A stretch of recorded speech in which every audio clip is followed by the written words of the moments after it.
ಕಡೆ ಅಬಕಾರಿ ಹಗರಣದ ಸಮರ, ಮತ್ತೊಂದು ಕಡೆ ನಡೀತಾ ಇರುವಂತಹ ಕಳ್ಳಾಟ. ಈಗ CL7 ಲೈಸೆನ್ಸ್ಗಳಲ್ಲಿ ಡೆಪ್ಯೂಟಿ ಕಮಿಷನರ್ಗಳು ಕಳ್ಳಾಟ ಆಡ್ತಿದ್ದಾರೆ ಅನ್ನುವಂಥದ್ರ ಬಗ್ಗೆ ಆರೋಪ ಕೇಳಿ ಬರ್ತಾ ಇದೆ. ಟಿವಿ9ನಲ್ಲಿ ಅಧಿಕಾರಿಯ ಕಳ್ಳಾಟದ ಎಕ್ಸ್ಕ್ಲೂಸಿವ್ ಸುದ್ದಿಯನ್ನು ಪ್ರಸಾರ ಮಾಡ್ತಾ ಇದ್ದೀವಿ. ಮನಸೋ ಇಚ್ಛೆ CL7 ಲೈಸೆನ್ಸ್ ಅನ್ನ ನೀಡಿದ್ದಾರಂತೆ ಮುರಳಿ ಅವರು ಅಬಕಾರಿ ಇಲಾಖೆಯ ಡೆಪ್ಯೂಟಿ ಕಮಿಷನರ್.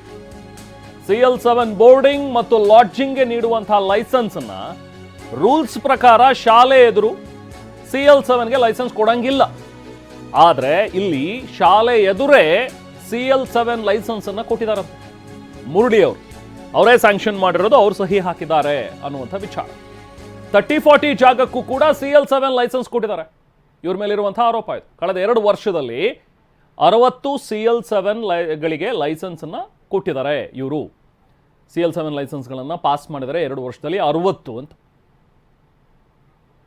ಈ ಬಗ್ಗೆ ತನಿಖೆ ಮಾಡಬೇಕು ಅಂತ ಹೇಳಿ ಲೋಕಾಯುಕ್ತಕ್ಕೆ ದೂರು ಕೂಡ ಸಲ್ಲಿಕೆಯಾಗಿದೆ. ಮನಸೋ ಇಚ್ಛೆ ಅವ್ರಿಗೆ ಹೆಂಗ್ ಅನ್ಸುತ್ತೆ ಹಾಗೆ ಯಾರು ಬಂದು ಅಪ್ಲಿಕೇಶನ್ ಹಾಕಿದ್ರು ಲೈಸೆನ್ಸ್ಗೆ, ಅಂಥವರಿಂದ ಇವರು ಹಣವನ್ನು ತಗೊಂಡು ಅದರಿಂದಾಗಿ ಇವರು ಲೈಸೆನ್ಸ್ ಕೊಟ್ಟಿದ್ದಾರೆ ಅನ್ನುವಂಥದ್ರ ಬಗ್ಗೆ ಆರೋಪಗಳು ಬಂದಿವೆ ಈಗ ಇದ್ರ ಮೇಲೆ, ಮುರಳಿ ಅವ್ರ ಮೇಲೆ. ನೋಡಿ, ಈ 60 ಪೈಕಿ 3 CL7 ಲೈಸೆನ್ಸ್ ತಿರಸ್ಕಾರ ಮಾಡಿದ್ರಂತೆ ಮುರಳಿಯವರು. ಅದಾದ ಮೇಲೆ ತಿರಸ್ಕಾರ ಮಾಡಿದ್ರೂ ಕೂಡ ಮತ್ತೆ CL7 ಲೈಸೆನ್ಸ್ಗೆ ಅನುಮತಿಯನ್ನು ಕೊಟ್ಟಿದ್ದಾರೆ ಇವರೇ. 60 CL7 ಲೈಸೆನ್ಸ್ಗಳಿಗೆ ಇಲ್ಲಿ ಅಕ್ರಮ ನಡೆದಿದೆ ಅನ್ನುವಂಥದ್ದು ಇರುವಂತಹ ಆರೋಪ. ನೋಡಿ, ಅಲ್ಲಿ ವೈಟ್ ಶರ್ಟ್ ಹಾಕೊಂಡು ಫೋನಲ್ಲಿ ಏನು ಮಾತಾಡ್ತಾ ಇದಾರಲ್ಲ, ಅವರು ದೂರುದಾರರು. ಈಗ ಲೋಕಾಯುಕ್ತಕ್ಕೆ ದೂರನ್ನು ದಾಖಲು ಮಾಡಿದ್ದಾರೆ. ಅಬಕಾರಿ CL7 ಅಂದರೆ ಒಂದು ಪ್ರವಾಸ ಸ್ಥಳಗಳಲ್ಲಿ ಕೊಡುವಂಥ ಲೈಸೆನ್ಸು. CL7 ಅಂದರೆ ಬೋರ್ಡಿಂಗ್ ಅಂಡ್ ಲಾಡ್ಜಿಂಗ್. ಇಲ್ಲಿ ಪ್ರವಾಸಿಗರು ಬರುವಂಥ ಜಾಗದಲ್ಲಿ ಕುಡಿದ್ಬಿಟ್ಟು ರೂಮಲ್ಲಿ ಮಲಗಿಬಿಟ್ಟು ಎಣ್ಣೆ ಕುಡ್ಕೊಂಡು ಹೋಗುವಂಥ ಜಾಗ. ಬೆಂಗಳೂರಿನಲ್ಲಿ ಗಲ್ಲಿಗೂ ಕೂಡ CL7ನ ಲೈಸೆನ್ಸ್ ಕೊಡ್ತಾ ಇದೆ ಸರ್ಕಾರ. ಯಾಕೆ? ಹಣ ಮಾಡೋಕ್ಕೋಸ್ಕರ. ಅದರಲ್ಲಿ BD3 ಬೆಂಗಳೂರು ನಗರದಲ್ಲಿರುವಂಥ ಅಬಕಾರಿ ಉಪಾಯುಕ್ತ ಮುರಳಿ ಇಡೀ ರಾಜ್ಯದಲ್ಲಿ ಅತಿ ಎಷ್ಟು CL7 ಮಾಡಿದ್ದಾನೆ ಅಂದರೆ ಈತ ಒಬ್ಬ ಭೂಪ. ಕಳೆದ 2 ವರ್ಷ ಅವಧಿಯಲ್ಲಿ 60ಕ್ಕೂ ಹೆಚ್ಚು CL7ನ ಲೈಸೆನ್ಸ್ ನೀಡಿದ್ದಾನೆ. ಅದಕ್ಕೆ ದಾಖಲಾತಿ ಮುಖಾಂತರ ನಾನು RTI ಮುಖಾಂತರ ತೊಗೊಂಡಿದ್ದೀನಿ, ಅದನ್ನು ತಮ್ಗೆ ಆಲ್ರೆಡಿ ಕೊಟ್ಟಿದ್ದೀನಿ. ಸರ್, ಇಲ್ಲಿ ಇವನು ಏನು ಮಾಡ್ತಾನೆ ಅಂದರೆ, ನಾನು ಈಗಾಗಲೇ ನ್ಯಾಯಾಲಯದಲ್ಲಿ 3 ಅಂಗಡಿ ವಿರುದ್ಧ ಪ್ರಕರಣ ದಾಖಲೆ ಮಾಡಿದ್ದೀನಿ. ಒಂದು ಸಲ ಆತನೇ ಕೋರ್ಟ್ಗೆ ಅಫಿಡೇಟ್ ಆಗ್ತಾನೆ, ನಾನು ಇದನ್ನು ರಿಜೆಕ್ಟ್ ಮಾಡಿದ್ದೀನಿ, ತಿರಸ್ಕಾರ ಮಾಡಿದ್ದೀನಿ ಅಂತ ಹೈಕೋರ್ಟ್ಗೆ ಕೂಡ ಅಫಿಡೇಟ್ ಆಗ್ತಾನೆ. ಅದಾಗಿ 1 ತಿಂಗಳಿಗೆ ಮತ್ತೆ ಅದನ್ನು ಲೈಸೆನ್ಸ್ ಕೊಡ್ತಾನೆ. ಇವಾಗ ಮತ್ತಷ್ಟು ಡೀಟೇಲ್ಸ್ ಪಡೆಯೋಣ. ನಾವು ಪ್ರತಿನಿಧಿ ಕಿರಣ್ ಸೂರ್ಯ ನಮ್ಮ ಜೊತೆಗೆ ಜಾಯ್ನ್ ಆಗಿದ್ದಾರೆ. ಕಿರಣ್, ಈಗ CL7 ಅಂತ ಹೇಳಿದ್ರೆ ಸೊ ಈಗ ಇವರು ದೂರದಾರರು ಕೂಡ ಹೇಳ್ತಾ ಇದ್ರು ಬೋರ್ಡಿಂಗ್ ಅಂಡ್ ಲಾಡ್ಜಿಂಗ್ಗೆ ಕೊಡುವಂಥ ಒಂದು ಲೈಸೆನ್ಸ್.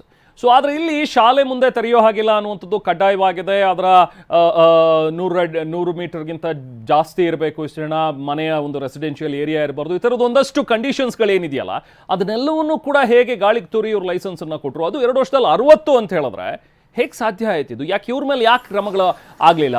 ಈಗೇನಾಗ್ತಾ ಇದೆ? ಈಗ ಇದ್ರಿಗೆ ಸಂಬಂಧಪಟ್ಟಂತೆ ಈಗ ದೂರು ದಾಖಲಾಗಿದೆಯಾ ಲೋಕಾಯುಕ್ತದಲ್ಲಿ? ಹೌದು ರೆಹಮಾನ್, ಈಗಾಗಲೇ ಕೂಡ ಬೆಂಗಳೂರು ವಿಭಾಗಕ್ಕೆ ಸಂಬಂಧಪಟ್ಟಂತೆ BUD3ನ ಉಪ ಆಯುಕ್ತ ಆಗಿರುವಂತಹ ಮುರಳಿ ಅವರ ವಿರುದ್ಧವಾಗಿ ಗಂಭೀರವಾದಂಥ ಆರೋಪ ಕೇಳಿಬಂದಿರುವಂಥದ್ದು. BUD3ಗೆ ಮುರಳಿ ಅವರು ಬಂದ 2 ವರ್ಷದಲ್ಲಿ ಬರೋಬ್ಬರಿ 60ಕ್ಕೂ ಹೆಚ್ಚು CL7ಗಳಿಗೆ ಲೈಸೆನ್ಸನ್ನು ಕೊಟ್ಟಿದ್ದಾರೆ.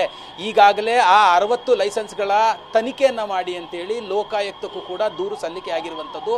ಶಾಲಾ ಕಾಲೇಜುಗಳು ಮತ್ತು ಈ ಒಂದು 30-40 ಸೈಟು ಇರುವಂತಹ ಜಾಗದಲ್ಲೂ ಕೂಡ ಈ ಒಂದು ಮುರಳಿ ಅವರು CL7 ಲೈಸೆನ್ಸನ್ನು ಕೊಟ್ಟಿರುವಂಥ, ಅಂದರೆ ರೂಲ್ಸ್ ಪ್ರಕಾರವಾಗಿ ಶಾಲಾ ಕಾಲೇಜುಗಳ ಅಕ್ಕಪಕ್ಕದಲ್ಲಿ ಎಣ್ಣೆ ಅಂಗಡಿ ತೆರೀಲಿಕ್ಕೆ, ಅಂದರೆ CL7 ಓಪನ್ ಮಾಡಲಿಕ್ಕೆ ಲೈಸೆನ್ಸನ್ನು ಕೊಡಬಾರ್ದು.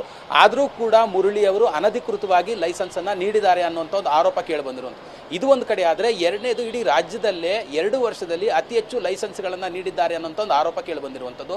ಇದು 60 ಅನ್ನುವಂಥದ್ದು ಕಳೆದ ವರ್ಷ ಡಿಸೆಂಬರ್ವರೆಗೆ ಮಾತ್ರ ಸಿಕ್ಕಿರುವಂತಹ RTI ಮಾಹಿತಿ.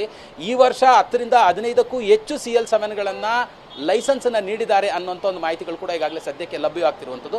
ಮತ್ತೊಂದು ಈಗಾಗಲೇ ಕೂಡ ತುಮಕೂರಿಗೆ ಈ ಒಂದು ಮುರಳಿ ಅವರು ಟ್ರಾನ್ಸ್ಫರ್ ಆಗಲಿರುವಂಥದ್ದು. ಆ ನಿಟ್ಟಿನಲ್ಲಿ ಏಕಾಏಕಿ ಅಂದರೆ ಯಾವ್ಯಾವ ಫೈಲ್ಸ್ ಅವ್ರ ಹತ್ರ ಪೆಂಡಿಂಗ್ ಇತ್ತು ಅವೆಲ್ಲವನ್ನು ಕೂಡ ಕ್ಲಿಯರ್ ಮಾಡಲಿಕ್ಕೆ ಮುಂದಾಗಿದ್ದಾರೆ. ಅಂದರೆ ಈ 60 ಲೈಸೆನ್ಸಲ್ಲಿ 3 ಲೈಸೆನ್ಸ್ ನೀಡುವಂತಹ ಸಂದರ್ಭದಲ್ಲೇ ದೂರುದಾರರು ಈ 3 ಲೈಸೆನ್ಸನ್ನು ಕೊಡಬೇಡಿ, ಯಾಕೆ ಅಂದರೆ ಇದು ಕೋರ್ಟ್ನಲ್ಲಿದೆ ಅನ್ನೋಂಥ ಕಾರಣಕ್ಕಾಗಿ, ಮತ್ತು ಶಾಲಾ ಕಾಲೇಜುಗಳ ಹತ್ರ ಇರುವಂಥದ್ದು ಇರ್ಬೋದು, ಮತ್ತು ಅನಧಿಕೃತವಾಗಿ ಈ ಒಂದು ಲೈಸೆನ್ಸನ್ನು ತೆಗೆದುಕೊಳ್ಳಲಿಕ್ಕೆ ಮುಂದಾಗಿದ್ದಾರೆ ಅನ್ನುವಂಥ ದೂರನ್ನ ಕೊಟ್ಟಿದ್ರು. ಆದರೆ ಮುರಳಿ ಅವರು ಹಿಂದೆ ಆ 3 ಲೈಸೆನ್ಸ್ಗಳನ್ನು ತಿರಸ್ಕಾರ ಮಾಡಿದರು, ಇದನ್ನು ರೂಲ್ಸ್ ಪ್ರಕಾರವಾಗಿ ಕೊಡ್ಲಿಕ್ಕೆ ಬರೋದಿಲ್ಲ ಅಂತೇಳಿ. ಈಗ ಮುರಳಿ ಅವರು ತುಮಕೂರಿಗೆ ಟ್ರಾನ್ಸ್ಫರ್ ಆಗುವಂತಹ ಸಾಧ್ಯತೆ ಇದ್ದು, ಆ ನಿಟ್ಟಿನಲ್ಲಿ ತರಾತುರಿಯಲ್ಲಿ ಯಾವ್ಯಾವ ಅರ್ಜಿಗಳು ತಮ್ಮ ಹತ್ರ ಇತ್ತೋ ಆ ಎಲ್ಲ ಅರ್ಜಿಗಳಿಗೂ ಕೂಡ ಲೈಸೆನ್ಸ್ ಕೊಡ್ಲಿಕ್ಕೆ ಮುಂದಾಗಿದ್ದಾರೆ. ಈ ವಿಚಾರಕ್ಕೆ ಸಂಬಂಧಪಟ್ಟಂತೆ ಈಗಾಗಲೇ ಕೂಡ ಅಬಕಾರಿ ಇಲಾಖೆ ಆಯುಕ್ತ ಇರ್ಬೋದು, ಬೆಂಗಳೂರು ನಗರ ಜಿಲ್ಲಾಧಿಕಾರಿ ಇರ್ಬೋದು, ಮತ್ತೆ ಉಪ ಆಯುಕ್ತ ಮುರಳಿ ಅವ್ರಿಗೂ ಕೂಡ ದೂರನ್ನ ಕೊಟ್ಟಿರುವಂಥದ್ದು. ಈ ಮೂವರಿಗೂ ಕೂಡ ದೂರನ್ನ ಕೊಟ್ಟು ಯಾವುದೇ ತರವಾದಂಥ ನ್ಯಾಯ ಸಿಗದ ಹಿನ್ನೆಲೆಯಲ್ಲಿ ಸದ್ಯ ಈಗ ಲೋಕಾಯುಕ್ತಕ್ಕೂ ಕೂಡ ದೂರನ್ನ ಕೊಟ್ಟಿರುವಂಥದ್ದು. ಲೋಕಾಯುಕ್ತದ ಅಧಿಕಾರಿಗಳು ಸರಿಯಾಗಿ ತನಿಖೆ ಮಾಡಿದ್ರೆ ಈ 60 ಲೈಸೆನ್ಸನ್ನು ಯಾವ ಮಾನದಂಡದಲ್ಲಿ ಕೊಟ್ಟರು, 60 ಲೈಸೆನ್ಸ್ಗಳನ್ನು ಕೊಡ್ಲಿಕ್ಕೆ ಬರುತ್ತಾ, ಇವೆಲ್ಲ ತಪಾಸಣೆ ಆದರೆ ಈ ಒಂದು ಮುರಳಿ ಅವರ ಕಳ್ಳಾಟ ಬಯಲಾಗತ್ತೆ ಅನ್ನೋಂಥ ಮಾತುಗಳನ್ನು ಈಗಾಗಲೇ ಕೂಡ ದೂರುದಾರರು ಹೇಳ್ತಾ ಇರುವಂಥದ್ದು. ರೇಮಾನ್. Okay, thank you Kiran.